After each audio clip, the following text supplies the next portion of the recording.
This channel does not promote any violent, harmful, or illegal activities. All content provided by this channel is meant for an educational purpose only. নমস্কার বন্ধুরা, all in one YouTube চ্যানেলে তোমাদের সকলকে স্বাগত। তো বন্ধুরা, আজকে একটু ভিন্ন ধরনের টপিক নিয়ে আলোচনা করব। সেটা হচ্ছে কি, ওয়েস্ট বেঙ্গলের বর্তমান যে সিনারিও আর কি, পলিটিক্যাল সিনারিও, সেটা নিয়ে একটুখানি আলোচনা করব। সেই আলোচনাটা আমার ব্যক্তিগত আলোচনা এবং আশা করছি অনেকেই সেই আলোচনার সঙ্গে সায় দেবেন। যে যার আদর্শ ভালো লাগে সে তার আদর্শ অনুযায়ী পার্টিকে বা দলকে ভালোবাসতে পারে, কিন্তু একটা জিনিস মনে রাখবেন, যেটা অন্যায় এবং যে জিনিসটা হচ্ছে কি অন্যায় হচ্ছে আপনারা বুঝতে পারছেন, কিন্তু হয়তো কারোর আপনি যে দলকে ভালোবাসেন সেই দল যে অন্যায়টা করছে বা অন্যায়টা হচ্ছে সেটা যদি আপনি চেপে যান বা বলতে না পারেন, এক্সপোজ না করেন, তাহলে কি হবে, ক্রমান্বয়ে আস্তে আস্তে সেটা কি একটা it will be one kind of diseases. তো এই ডিজিজের ফলে আর কি, যেমন শরীরটা বডিটাকে পুরো স্পয়েল করে দেয়, আলটিমেটলি কিন্তু মারা যায় আর কি। তেমনি আর কি বিভিন্ন পলিটিক্যাল পার্টির মধ্যে দিয়ে ভালো মন্দ দুটোই রয়েছে, কিন্তু কিছু ক্ষেত্রে যখন অত্যাধিক বাড়াবাড়ি হয়ে যায়, সেই বাড়াবাড়িটা কিন্তু সোসাইটি এবং সবার পক্ষে ক্ষতিকারক। যারা সাপোর্টার রয়েছে তাদের পক্ষে ক্ষতিকারক। কেন এই কথাটা বলছি, আমাদের ওয়েস্ট বেঙ্গল বর্তমানে তিনটে পার্টি যেমন রয়েছে, বিজেপি রয়েছে, ভারতীয় জনতা পার্টি, টিএমসিপি রয়েছে, তৃণমূল কংগ্রেস, সিপিআইএম রয়েছে, এবং কংগ্রেসও রয়েছে। মুর্শিদাবাদের থেকে মালদা ডিস্ট্রিক্টের কিছু জায়গায় কংগ্রেস রয়েছে। তো এই তিন চারটে পার্টি রয়েছে দল, এবং আরেকটা রয়েছে আইএসএফ, নতুন একটা পার্টি হয়েছে যেটা, সেটা রয়েছে। কিন্তু আমরা সমস্ত কিছু যদি অ্যানালাইজ করে দেখি, তাহলে দেখবো কি, যে সিপিআইএম এর কিন্তু গোষ্ঠীদ্বন্দ্ব নেই বলেই চলে। হয়তো অনেকে আপনারা আমার সঙ্গে একমত হবেন, আবার অনেকে যারা অন্য পার্টিতে রয়েছেন তারা হয়তো একমত নাও হতে পারেন, সেটা আপনাদের ব্যক্তিগত ব্যাপার। কিন্তু কেন বলছি সেই অ্যানালাইসটা ভালো করে শুনবেন, তারপরে আপনাদের মতামত প্রকাশ করবেন। দেখেন, প্রত্যেক দিন আমরা যখনই শুধু নিউজ নয়, আমি সচক্ষে দেখেছি, আমি আপনাদেরকে বলছি, এক্সপোজ করতে তো কোনো ইয়ে নেই। আমি টোটাল পুরো 2012 সালের পর থেকে আমি কিন্তু টোটাল টিএমসিপি দলটার সঙ্গে যুক্ত ছিলাম, অ্যাক্টিভ ভাবে করতাম, মিটিং মিছিলে যাওয়া, এখানে ওখানে যাওয়া, সমস্ত জায়গায় যেতাম। এবং আমি বলেছি যে আমার ঘরের বিভিন্ন মানুষ বিভিন্ন দলের আদর্শিত। যেমন আমার পিতা, যার বয়স এখনটা হচ্ছে অ্যাপ্রক্স প্রায় 70, তো তিনি তার সময় থেকে যৌবন বয়স থেকে সবসময় তিনি সিপিআইএম এর একজন অন্ধভক্ত যাকে বলা হয়। তো এখনো পর্যন্ত তিনি সেই দলটা করেন। তো তার যে মতামত, আদর্শটাকে আমি কখনো জোর করতে চাই না, এবং আমার করার প্রয়োজনও নেই, কারণ তার আদর্শটাকে আমি রেসপেক্ট করি, সম্মান করি। তেমনি আমার ভাই আবার ভারতীয় জনতা পার্টির সঙ্গে যুক্ত রয়েছে, তেমনি আবার আমার কাকা যারা রয়েছে অনেকে আছে কংগ্রেসের সঙ্গে যুক্ত রয়েছে, আরেকজন রয়েছে তিনি আবার টিএমসিপির লিডার। এরকম আর কি, সবাই সবার মতো যে যার মতো দল করে, সেটা ব্যক্তিগত। কিন্তু আমি বর্তমানে ইনঅ্যাক্টিভ রয়েছি, কিন্তু দলটাকে মাঝে মাঝে যে মমতা ব্যানার্জির যে আদর্শ, সেই আদর্শ ভালো লাগতো। কিন্তু কিছু কিছু ক্ষেত্রে দেখছি যে দলের মধ্যে যে একটা গোষ্ঠীর দ্বন্দ্ব, সেই দ্বন্দ্বের ফলে আমি মনে করলাম যে আমাদেরকে এখান থেকে পিছিয়ে আসা উচিত। তার কারণটা হচ্ছে, অনেক সময় কি হয়, যখন তোমার যে জায়গাটাতে তুমি সুইটেবল মনে করবে না, সেখান থেকে পিছিয়ে আসা ভালো। কারণ সেই জায়গায় তুমি যখন প্রতিবাদ করতে যাবে, সেই প্রতিবাদ হয়তো না শুনবে, তো এবং পরিস্থিতি যখন ক্রিটিক্যাল হবে, সেখান থেকে সরে আসা ভালো।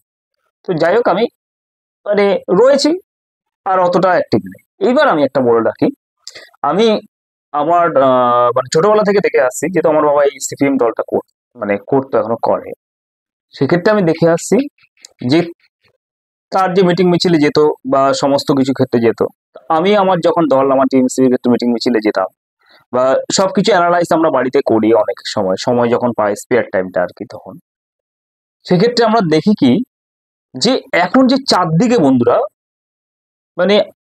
এই যে রুলিং পার্টির মধ্যে একটা যে নিজস্বের মধ্যে একটা দ্বন্দ্ব, সেই দ্বন্দ্বটা কিন্তু সিপিএর মধ্যে নেই। এটা অস্বীকার কোনো জায়গা নেই বন্ধুরা। এবার হয়তো অনেকে কথা বলতে পারো, কিন্তু দেখো, সত্যিকারটাকে সবাইকে মানতে হবে।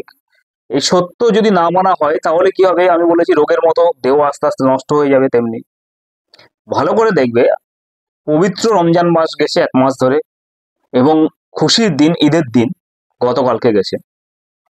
সেই গতকালকে ঈদের দিনে যে কাণ্ডটা আমি দেখেছি, অনেক জায়গায় অনেক কিছু হচ্ছে, মানে কিন্তু কালকে একটা পবিত্র দিন, খুশির দিন সারা বিশ্ব জুড়ে। সেই দিনে বন্ধুরা বীরভূমের যে সিউড়িতে গোষ্ঠীদ্বন্দ্বটা হলো, আমার মোবাইল স্ক্রিনে দেখতে পাচ্ছ সরাসরি দাঁড়িয়ে যেভাবে মারপিট থেকে শুরু করে সমস্ত কিছু হচ্ছে, শুধুমাত্র একটা কি ফুটবল খেলার ম্যাচের আয়োজন করা হয়েছে ঈদ উপলক্ষে, সেটা নিয়ে। তাহলে এই যে এখানে যারা যুক্ত আছে সবাই কিন্তু এখানে টিএমসিপির সঙ্গে যুক্ত রয়েছে। তাহলে একটা সামান্য একটা খেলা নিয়ে হয়তো দেখা গেলো কথা কাটাকাটি বা যাই কিছু হোক, নিজেদের মধ্যে বসে তো সমস্যার সমাধান করা যায়, কিন্তু এতটা কিসের যে মানে নর্মস ভেঙে একেবারে যেন যেন যুদ্ধ হচ্ছে, মানে এমন মনে হচ্ছে যেন একটা যুদ্ধক্ষেত্র, একটা ব্যাটেল গ্রাউন্ডে পরিণত হয়েছে। তাহলে এইটা জিনিসগুলো কিন্তু আস্তে আস্তে কি হচ্ছে, এর ফলে মানে একটা ইম্পেশেন্সি দেখা দিচ্ছে যে দলের যে আইন শৃঙ্খলা সেটা কিন্তু আস্তে আস্তে মানে নিম্নতরের দিকে চলে যাচ্ছে। সেদিক থেকে যদি আমরা দেখি, দেখো এখনো পর্যন্ত কোনো একটা সিঙ্গেল ঘটনা দেখাও যেখানে সিপিএম এর লোকরা এভাবে সরাসরি রাস্তায় দাঁড়িয়ে মারপিট করেছে, এরকম যদি একটা ঘটনা দেখাতে পারো তাহলে আমাকে বলবে তোমরা। তা আমার চোখে অনুযায়ী শুধু মানে আমি সচক্ষে তো দেখিনি, এমনকি মিডিয়া থেকে শুরু করে কোনো কেউ দেখাতে পারবে না যে সিপিএম এর সাপোর্টাররা একে অপরের সঙ্গে দাঁড়িয়ে এভাবে পাকিস্তান ভারত যুদ্ধ করছে, কেউ দেখাতে পারবে না, কোনো মিডিয়াতে আজ পর্যন্ত দেখানো হয়। কারণ এইটা একটা জিনিস কি জানো তো বন্ধুরা, যে সোসাইটিতে শিক্ষিতের সমাজ মানে এডুকেশনটা যত বেশি স্প্রেড করবে সেই সোসাইটি কিন্তু আস্তে আস্তে ডেভেলপমেন্ট হবে।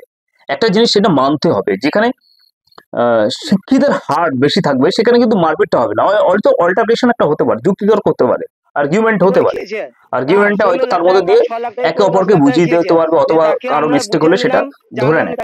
কিন্তু যখনই দেখবে আনএডুকেটেড সংখ্যাটা বেশি বেড়ে যাবে, আমি কাউকে ছোট করছি না, সেই জায়গাটা কি হবে, মারপিটের সংখ্যা হবে, এবং কেউ কাউকে মানতে চাইবে না যে একটা আমাদের ইন্ডিয়ান কনস্টিটিউশন আছে বা কিছু রয়েছে, একটা দলের একটা নির্দিষ্ট নর্মস রয়েছে, সেইটা ও মানতে চায় না, যার ফলে এটা হচ্ছে। এটা তো শিউরির ঘটনা। এবার আমি একটা দেখাই, সেটা হচ্ছে কি, তোমরা ভিডিওটা দেখো, একজন মানে টিএমসিপির আর কি,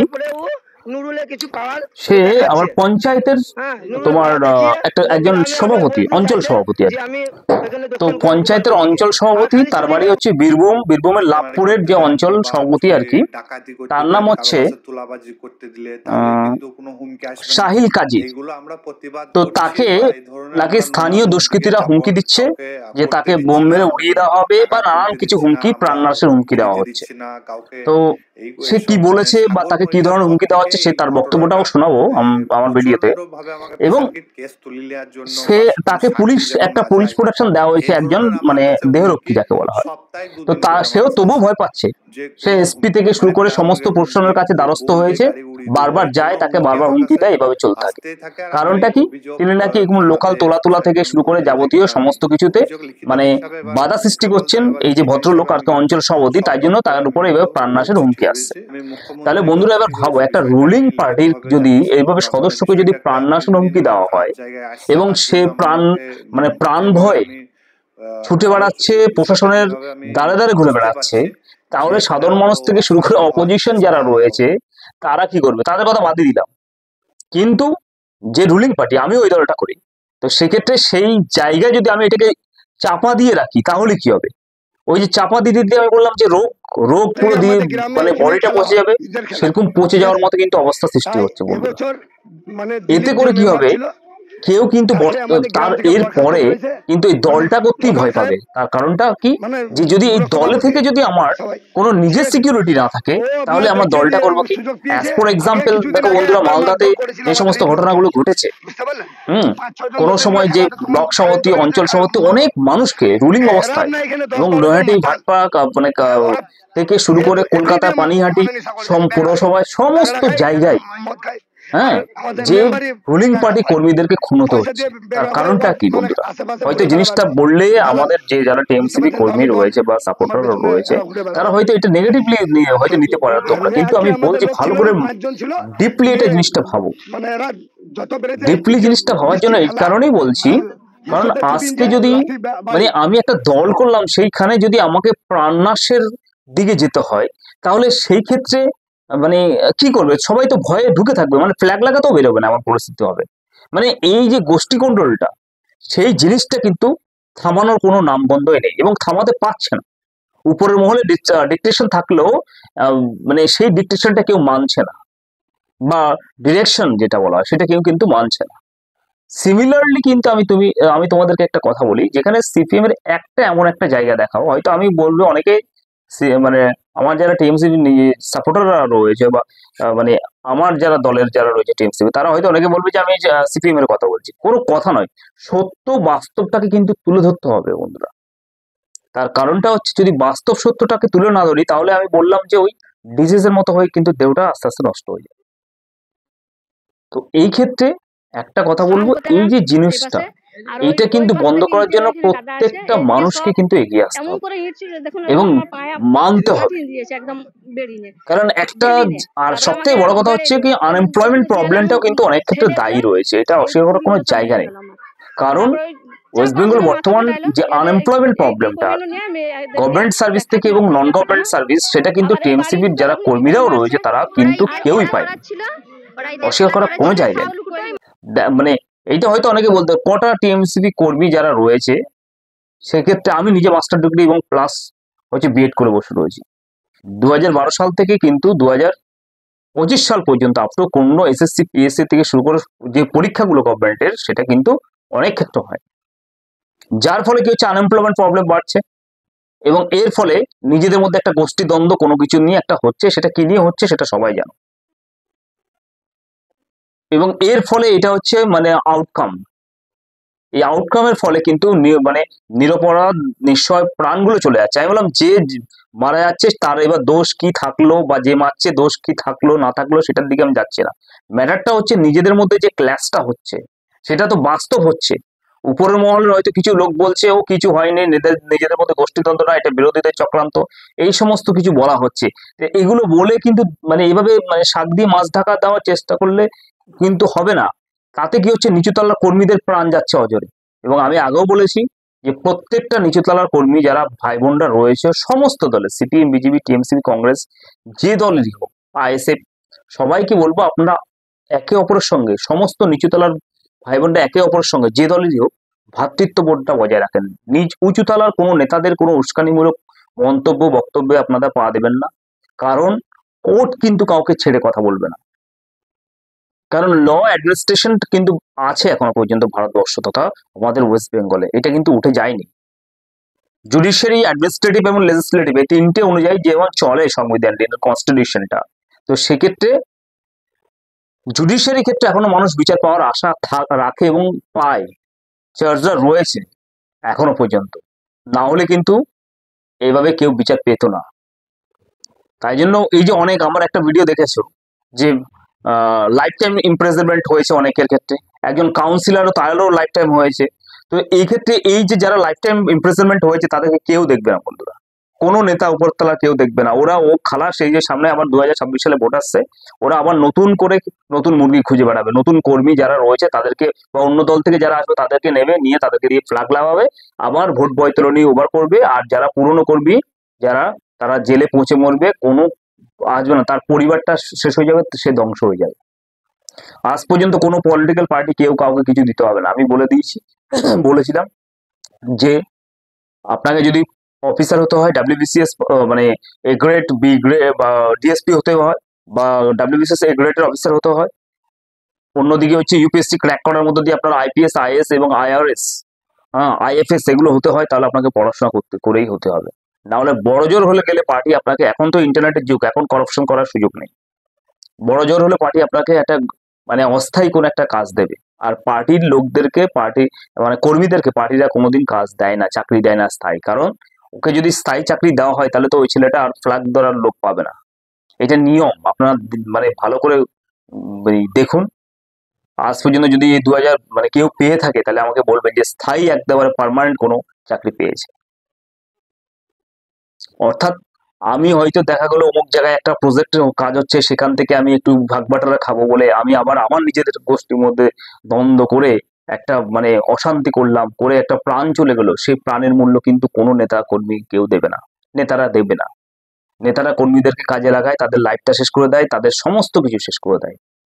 এইটা প্রত্যেকটা কর্মীকে বোঝা উচিত। হয়তো আপনারা ভাবছেন এটা জ্ঞান, জ্ঞান নয়।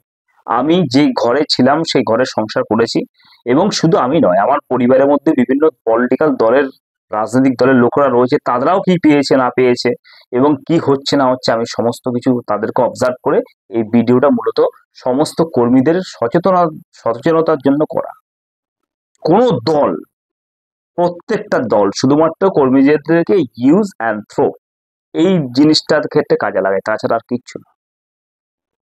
কারণ দেখছেন তো এখানে একজন রুলিং পার্টি কর্মী, সে যদি প্রাণ ভয় পুলিশের কাছে মানে ডোর টু ডোর দৌড়াচ্ছে থানার, এবং তবু একজন মানে তার বডিগার্ড দিয়েও সে বলছে তবুও মানে he is not feeling secure or safety, তাহলে সেক্ষেত্রে সেটা সে ফিল করছে না।